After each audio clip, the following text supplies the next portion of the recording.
I'm Shaun Olafson. I'm the Executive Director at VISST. I'm also the Chairperson of the Board and Head of Admissions at the school. In terms of my background, I've had kind of an eclectic career. I studied computer science, and during that time I was a web developer, but eventually pivoted away and went into childcare when I had the opportunity to develop and manage childcare centers over the course of about 10 years, where I feel like a lot of my formative education in terms of entrepreneurship and educational administration happened.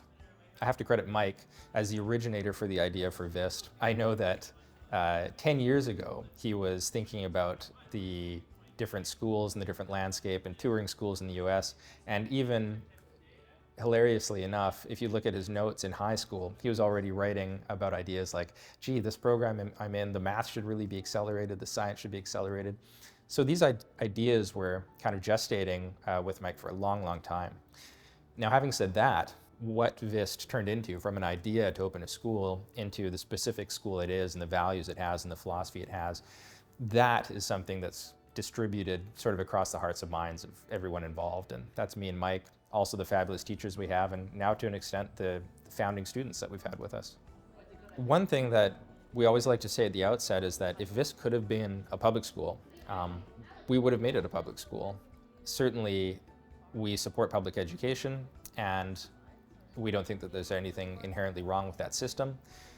There were simply certain things that we were hoping to do that didn't seem like they were going to be possible inside the public system, and one of those important things is having total freedom in selecting teachers who are passionate and educated around STEM and some of the different things that we're working on at the school, but also who are willing to be held to a high standard and perhaps demonstrate, as we say, that bit of irreverence in order to try something new, to try something a little bit different than the rest of schools are doing.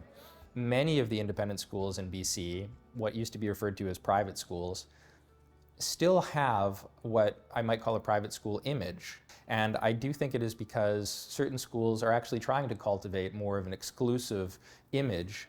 And though VISST is certainly looking for certain types of students, we are not exclusive in the traditional sense. We're a very inclusive program. And so though we decided to go the independent school route to have more control over the curriculum, to have more control over the teachers we bring in, it was still very important for us to telegraph that this is a program for everyone who wishes to attend VISST and has those motivations, those passions for STEM and the motivation to do well and to take education seriously.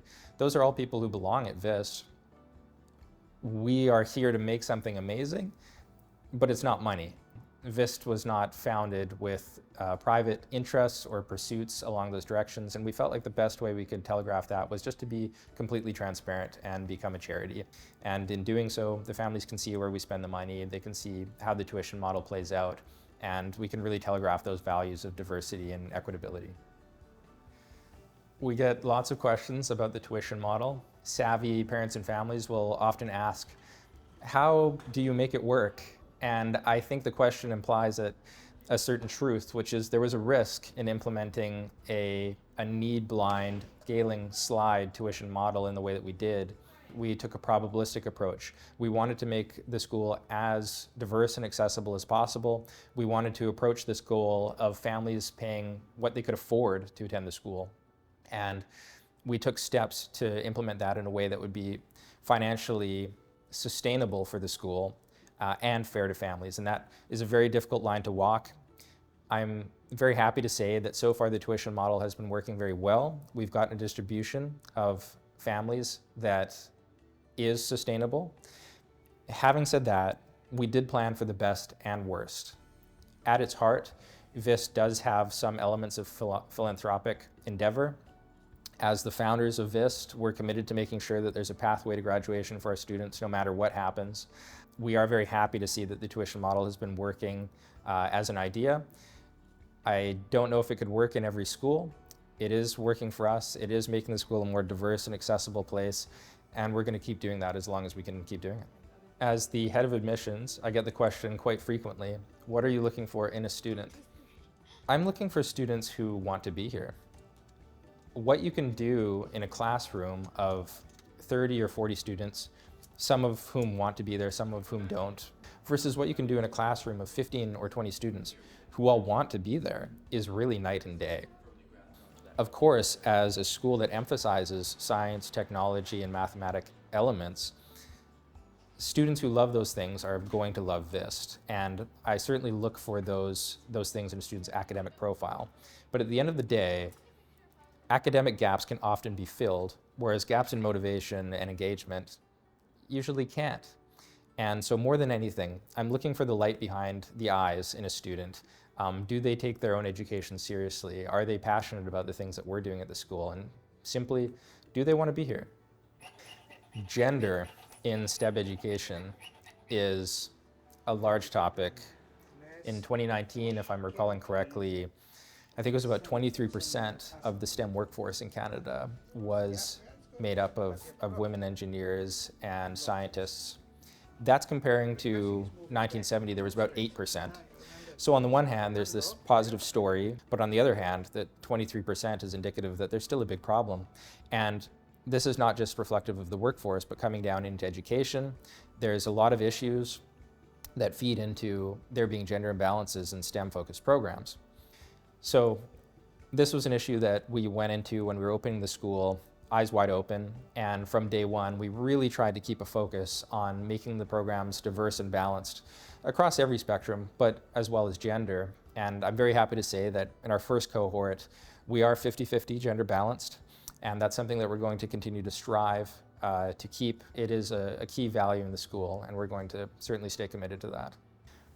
When we're thinking about our goals and aspirations for students who are coming into studying at and graduating from VISST, thinking about their future, it's very simply three things. And that is that they leave the school having an appreciation for learning, having respect for their peers and themselves, and having the justified self-confidence to find what delights them in the world and to pursue that thing.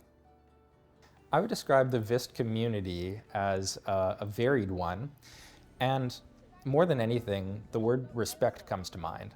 And every workplace, every school place would say that respect is important, but at VISST it's really a founding quality where there's respect not only between students and students, not only between teachers and teachers, also between teachers and students. And that happens in many different ways, whether it's simply calling each other by our first names or having teachers be more vulnerable and to be able to admit when they made a mistake or to be able to describe their own failures and to be better role models as people and human beings for students.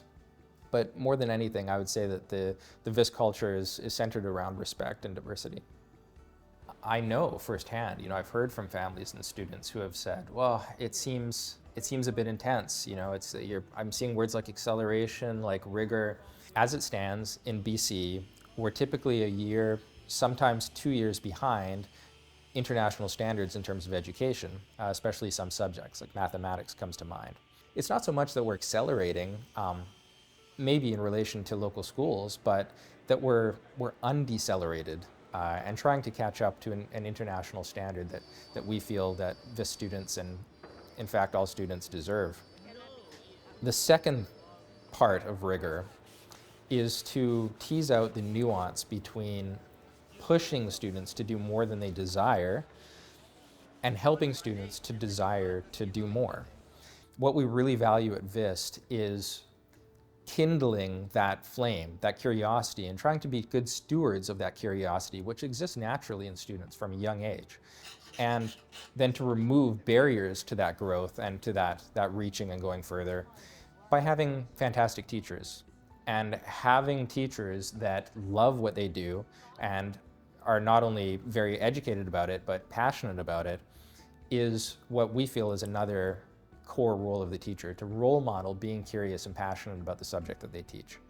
And so, stepping back, those two elements of rigor are really what we mean when we're talking about rigor. It's not about intensity, but instead about a more holistic approach to rigor. And I just really want to walk that line between being inviting for students who love math and science because they're going to love VISST, but being approachable for students who are thinking that maybe there's some spark there for math, science, or technology.